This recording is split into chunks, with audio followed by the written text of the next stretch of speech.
ठुलो सपना बोकेर लोकसेवा आयोगमा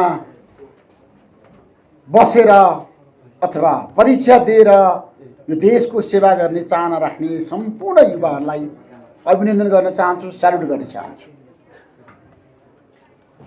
धेरै मान्छेका धेरै सपनाहरू हुन्छन्, धेरै मान्छेका धेरै सोचहरू हुन्छन्, चिन्तनहरू हुन्छन्।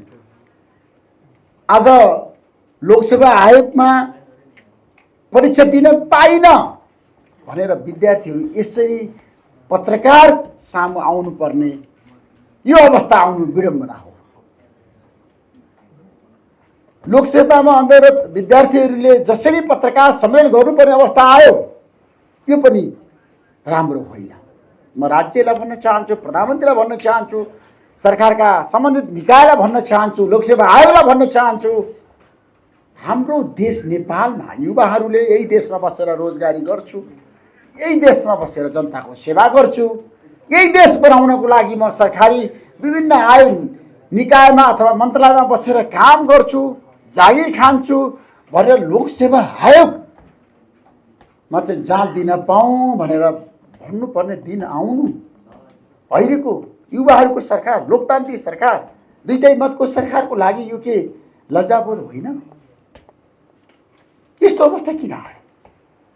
राज्यले सोच्नु पर्दैन? लोकसेवा आयोगले सोच्नु पर्दैन? विद्यार्थीहरूले जान दिन नपाउने, विद्यार्थीहरूले म जान दिएर पास भएर काम गर्छु, देश सेवा गर्छु, समाज सेवा गर्छु, देशमा बस्छु भन्दाखेरि पनि जान दिनै पाउँदैन। त्यसैले म यहाँ आउनेवाला थिइनँ, तर तपाईँहरूको एजेन्डा सुनिसकेपछि, तपाईँहरूको एजेन्डा अध्ययन गरिसकेपछि म आज बिहानदेखि निकै व्यस्त थिएँ, तर पनि मलाई लाग्यो होइन, मैले लोकसेवामा अध्ययनरत विद्यार्थीहरूलाई न्याय दिनै पर्छ, उनीहरूको पक्षमा उभिनै पर्छ। पछिल्लो समय मेरो एउटा ठुलो मास्टर प्लान छ, म अहिले घोषणा गर्न चाहन्न। म व्यापक अध्ययनमा छु, अनुसन्धानमा छु, डाटाबेस तथ्याङ्कमा म गइराखेको छु। म अब 77 जिल्लै जाँदैछु, 753 सरकारमै पुग्दैछु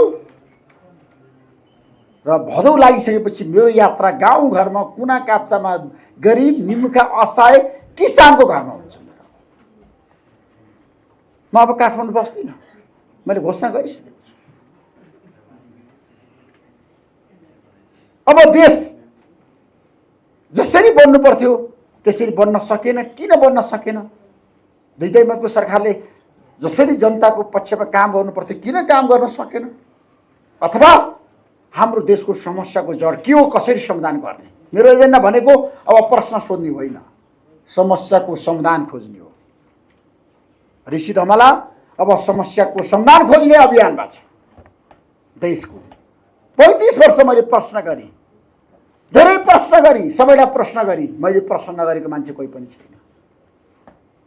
एउटा भरियादेखि देशको प्रधानमन्त्रीलाई प्रश्न गरेँ, राष्ट्रपतिदेखि सरकारी निकायमा ओदामा रहेका सबैसँग मैले प्रश्न गरेँ, विदेशी राजदूतदेखि भारतीय प्रधानमन्त्री नरेन्द्र मोदीलाई धरि मैले प्रश्न गरेँ।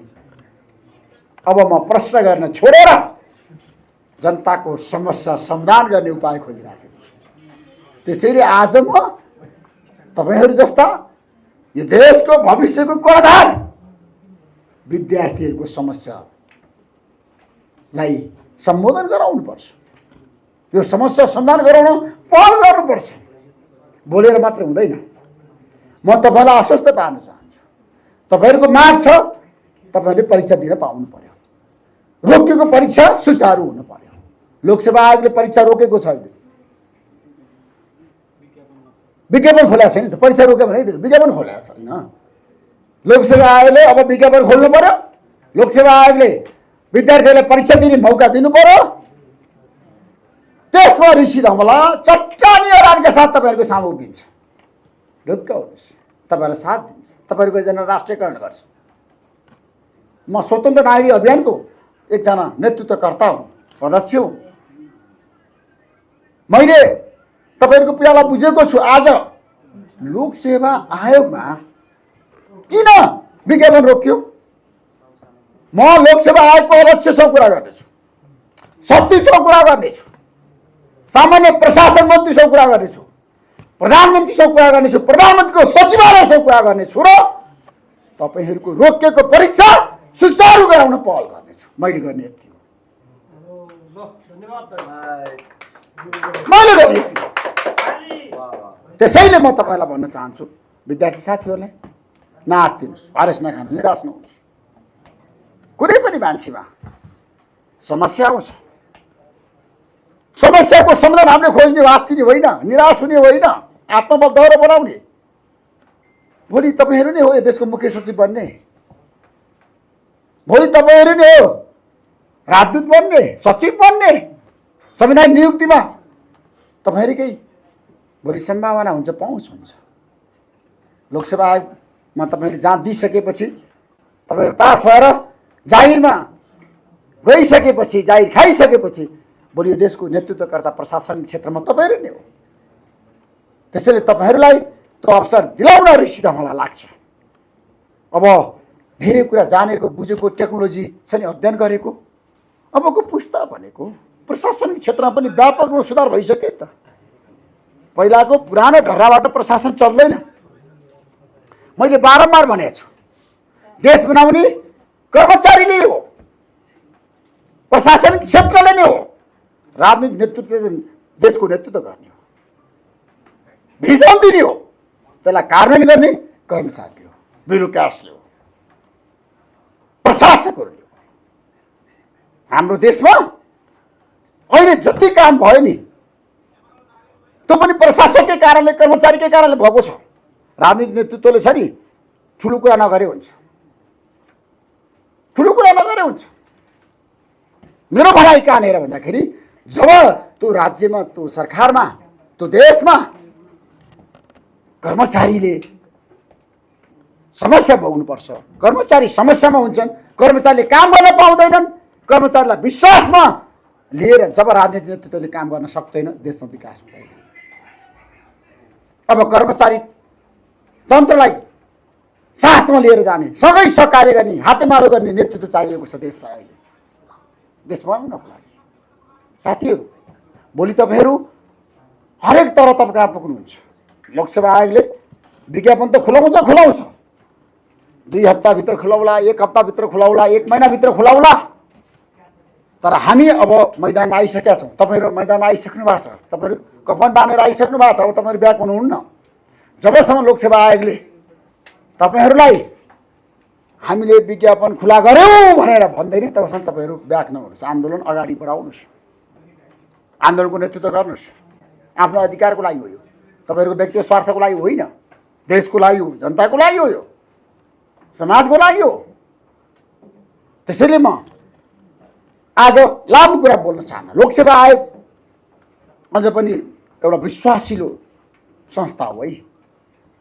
लोकसेवा आयोगमा धाँधली हुँदैन, राम्रा मान्छेहरूले त्यहाँ ठाउँ पाउनुपर्छ, पाउँछन् भन्ने एउटा मान्यता छ। त्यसमा तपाईँले जाँच दिन पाउनुपर्छ, विज्ञापन खुलाउनुपर्छ। त्यसको लागि म सञ्चार जगतलाई आग्रह गर्न चाहन्छु, सञ्चार क्षेत्रलाई। हाम्रो देशमा हरेक आन्दोलनको परिवर्तनको नेतृत्व सञ्चार जगतले बोकेको, सञ्चारकर्मीले। 40 सालको जनआन्दोलनमा म 14 वर्षको पुस्ता हुँ। अहिलेको जेनजी भन्छ नि, त्यतिखेरको म जेनजी हुँ। म त्यतिखेर न यस्तो किसिमको सुविधा थियो, न यस्तो किसिमको टेक्नोलोजी थियो। म रिपोर्टिङ गर्थेँ एउटा कपी र एउटा कलम बोकेर। मैले पहिलो रिपोर्टिङ गरेको गणेशमान सिंहको घरमा भएको 2046 साल माघ 5, 6 र 7 गते त्यहाँ नेपालमा प्रजातन्त्र कसरी ल्याउने भनेर बैठक भएको थियो साक्षीबारीमा। गणेशमान सिंह, कृष्णप्रसाद भट्टराई, गिरिजाप्रसाद कोइराला, मनमोहन अधिकारी, तुलसीलाल लमाते, साना प्रधान अनि भारतीय नेताहरू चन्द्रशेखर, ज्योति बसु, सीताराम येचुरी, डीबी त्रिपाठीहरू, भारतीय नेताहरू सबै थियो। त्यसको रिपोर्टिङ गरेको, पहिलो रिपोर्टिङ गरेर 14 वर्षको उमेरमा पत्रकारितामा आएको पुस्तक। पहिलो न्युज मैले लेखेँ हो। गणेशमानजीको घरबाट त्यो हेडलाइन पनि मलाई थाहा छ। समालोचना दैनिकमा त्यो न्युज प्रकाशित भएको थियो। त्यतिखेर दैनिक पेपर थियो, समालोचना दैनिकमा त्यसको रिपोर्टर थियो। त्यसमा मेन न्युज मैले लेखेको थिएँ, गणेशमान सिंहको निवासबाट प्रजातन्त्रको लागि शङ्ख घोष भनेर मैले लेखेको थिएँ। पहिलो हेडलाइन थियो पञ्चायती शासन व्यवस्था। त्यसरी पत्रकारिता आएको पुस्ता हो म। पहिलो अन्तर्वार्ता मैले तत्कालीन प्रधानमन्त्री कृष्णप्रसाद भट्टराईको लिएँ। अन्तरिम प्रधानमन्त्री हुनुहुन्थ्यो 2047 सालमा। त्यसैले साथीहरू पत्रकारितामा तपाईँले ठुलो फड्को मार्नु भएको छ। टेक्नोलोजी छ अहिले। हामीले त त्यतिखेर न्युज लेखेर अनि लेटर प्रेसमा हामी जानु पर्थ्यो, त्यहाँ कम्पोजिटरले टाइप गर्थ्यो अनि त्यसो छापेर रातभरि अनि भोलिपल्ट पत्रिका निस्किन्थ्यो। त्यस्तो अवस्था भोगेर आएको पुस्ता हो हामी। आज अहिले मैले बोलिराखेको कुरा विश्वभरि पुगिसक्यो। यति शक्तिशाली छ मिडिया अहिले। कति शक्तिशाली छ हामीले एउटा अन्तर्वार्ता लिइसकेपछि भोलि मिडियामा कहिले छापेला र कहिले मेरो नाम आउला भनेर हामी त्यो पत्रिका बजारमा गएर कुरेर बस्थ्यौँ। त्यस्तो अवस्थामा पत्रकारिता हुन्थ्यो। त्यसैले म लामो कुरा गर्न चाहन्न साथीहरू। नेपाली पत्रकारिताले धेरै चुनौतीहरू पार गर्दै आएको छ, तर नेपाली पत्रकारिता आज सङ्कटमुक्त छैन। हरेक आन्दोलनमा 7 सालमा होस्, त्यतिखेर 7 सालमा त पत्रकारिता त्यति प्रभावकारी थिएन। 40 साल पछिको कुरा गर्न चाहन्छु म। 40 सालदेखि नेपाली पत्रकारितामा पत्रकारहरूको ठुलो भूमिका छ। हरेक परिवर्तनमा, हरेक आन्दोलनमा, हरेक व्यवस्था परिवर्तनमा, अवस्था परिवर्तनमा पनि पत्रकारको ठुलो भूमिका छ। त्यसैले तपाईँलाई अभिनन्दन गर्दै आज विद्यार्थी साथीहरूको एजेन्डालाई लोकसेवाले तुरुन्त विज्ञापन खोल्नुपर्छ भनेर लोकसेवामा अध्ययनरत विद्यार्थीहरूको यो पत्रकार सम्मेलनमा तपाईँहरू आएर जसरी रिपोर्टिङ गरिदिनु भएको छ, यसलाई विशेष प्राथमिकता साथ समाचार सम्प्रेषण गरिदिनुहोस्। लोकसेवा आयोगमा जान पऱ्यो भने रिसिदा मलाई तपाईँहरूकै साथमा गएर भए पनि विज्ञापन खुलाउन तयार छ। त्यसमा तपाईँहरूलाई साथ दिने घोषणा गर्दै म बिदा हुन्छु। हस्त नमस्कार। जस्तै भनौँ न अहिले जस्तै देश एकदम अस्तव्यस्त छ होइन। यहाँ मात्रै होइन, खेलकुद जगतमा भयो होइन, फुटबलमा त्यस्तै अस्तव्यस्त छ। त्यो खेलाडीहरूको यहाँ एकदम होइन पलायन हुने। सुन्नुभयो क्या मैले के भनिराखेको छु भन्दाखेरि, म आजको दिनमा बालन शाहको नेतृत्व सरकारको बारेमा तपाईँले व्यापक रूपमा जुन प्रश्नहरू गरिरहनु भएको छ नि, म भनिराखेको छु यो सरकारलाई केही समय अझै काम गर्नु दिनुपर्छ। सुन्नुहोस् है, मेरो मतहरू छन्। हाम्रो देशमा राजनीतिक स्थायित्व, विकास र समृद्धि हामी सबैको चाहना हो। कुनै पनि सरकारले 5 वर्ष काम गर्न पाएन। बिपी कोइरालाको नेतृत्व सरकारले पनि 18 महिना 17 महिना मात्रै काम गर्ने अवसर पायो। त्यसैले कुनै पनि सरकारले 5 वर्ष काम गर्नुपर्छ भन्ने पक्षधर्म हुँ। मैले के भनेको छु भन्दाखेरि, अहिले हेर्नु त प्राइम टिभी खोलेर सबभन्दा बढी बालन शाहको विरोध बुदागत रूपमा भन्छु म, तथ्यमा टेकेर डाटामा टेकेर विरोध गर्छु म। हच्चाको भरमा गर्दिनँ म डाटामा विश्वास गर्छु। डाटामा बालन शाहको कमी कमजोरी के, बालन शाहको सरकार कहाँ छुक्यो, उसले कहाँ कहाँ राम्रो काम गर्यो, कहाँ कहाँ गर्न सकेन भन्ने कुरा हामी रेगुलर समाचार बनाइराखेका छौँ। प्राइम टिभी हेरिदिनुहोस्। मेरो प्रश्न काँदेर भने म व्यक्तिगत कुरामा पूर्वाग्रही भएर समीक्षा गर्न चाहन्न, बहस गर्न चाहन्न। मैले नेपालको समग्र विकास र समृद्धिलाई बढी फोकस गरेको छु। यो देशको प्रगति र उन्नतिको पक्षमा उभिएको छु। अब पनि बालन शाहले यो देशलाई निकास दिन सक्नु भएन, विकास गर्न सक्नु भएन, राष्ट्रिय सहमति कायम गर्न सक्नु भएन भने आज तपाईँ मार्फत भनिरहेको छु मैले। म लामो कुरा गर्न चाहन्न। बालन शाहको लागि ठुलो अवसर छ। उहाँले पूर्वाग्रही हुनु भएन, उहाँले कसैलाई निषेध गर्नु भएन। अब देशमा राष्ट्रिय एकता र मेलमिलाप आजको आवश्यकता हो।